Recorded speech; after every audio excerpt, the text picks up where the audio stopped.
Hi, happy September 4th. This is back to some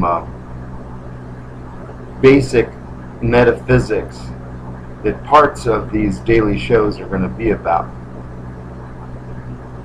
So, we got a blue stick figure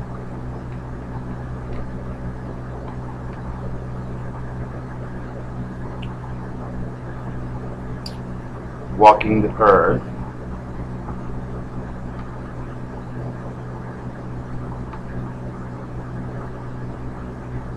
And we've got the creative forces. If you believe in one great creative force, it's divvied up into other infinite things. I'm good with that. And if you believe in more than one, I'm good with that too. As long as the basic concept is they're also infinitely good, that it's why everything exists.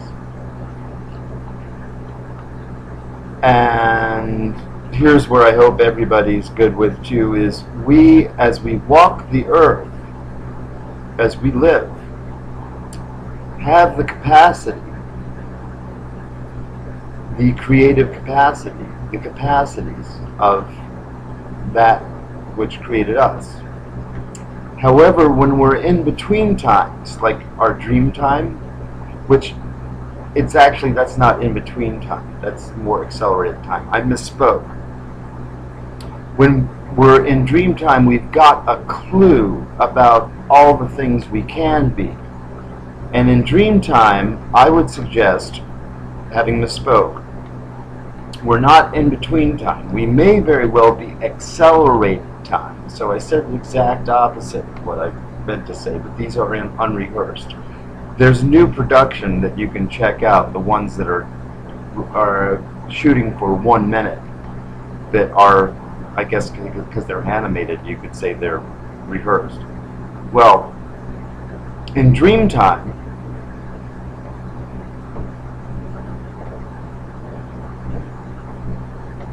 to some are same stick figure sleeping, our soul, which is faster than the speed of light, can entertain these realms that sometimes people bear witness to as tendrils. But in dream time, I think the tendrils are absorbed by the creative process.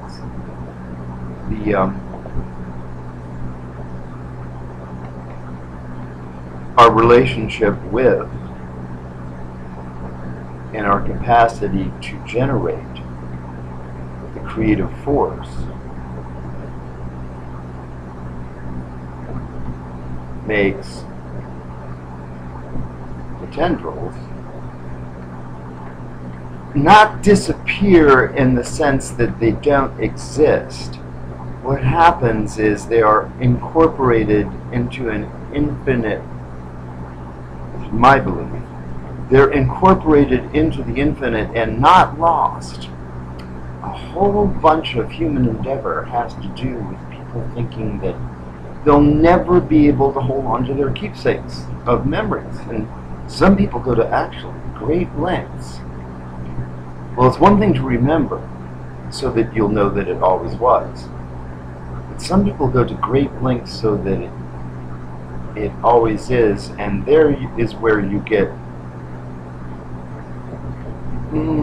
where superstition can be like a little ceremony, and then sometimes superstition can supersede life itself to an extent that it's not helping life itself. I am superstitious, but I try to make each superstition, I check myself before I wreck myself if I can, and try to take the time, say if I knock on wood,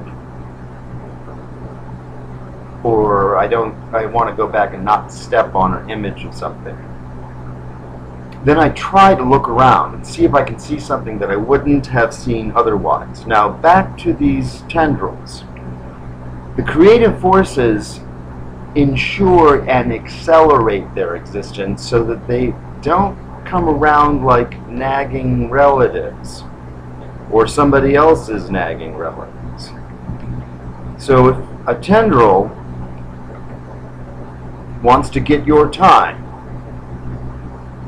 and says your shade of blue won't do,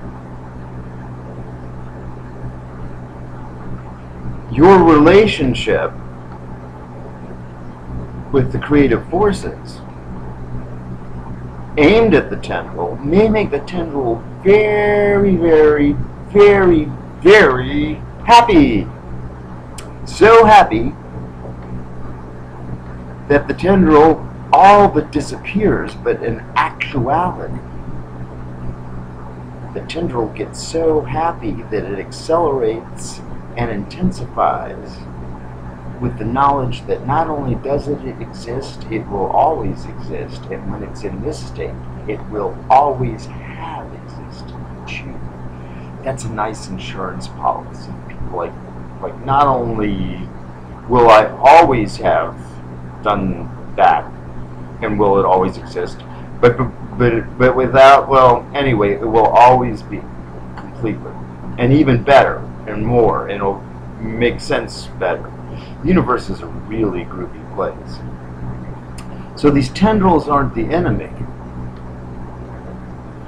But you don't have to have a tendril tell you at any given moment, whether you're awake or whether you're asleep, that you always, particularly when you're awake, that you're always going to be this color blue. You used to be the other color blue, but now you're going to be this color blue because this color blue is better. And it's like, well, gee, I was just walking around this color blue, okay, and I like it just fine, and, well, okay, and then you can see maybe after the experience, like, you kind of remember your little blueness there, that we don't have a pointer here, so we have a little red dot. Oh, look at that little blue, light blue thing there. I guess I remember. Now, in dream time, we have the opportunity to experience all these tendril colors and the like, but they don't eat us. We go through all the different changes. Now, people have nightmares and it sticks to them, and then they have good dreams and perhaps they remember them. But what we're looking for here is this creative force capacity. Some people have it on one side. They like their left better. They like their right better.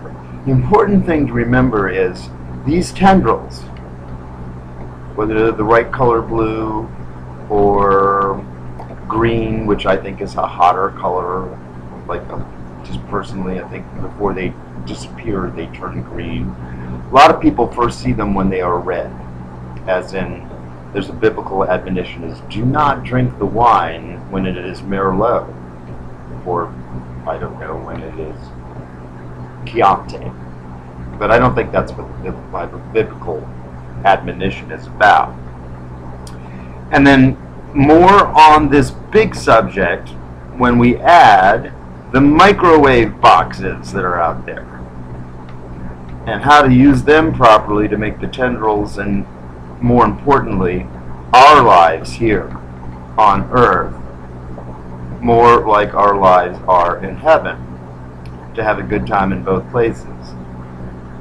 So with that happy outlook on our potential here on Earth, I'm going to wind this one up and tell you there's a new one here on September 4th. It's called Dino Demo Derby, and it's a production. And it's shorter than these rambles. And it's got some original music. And so, and it's also got a piece on peace.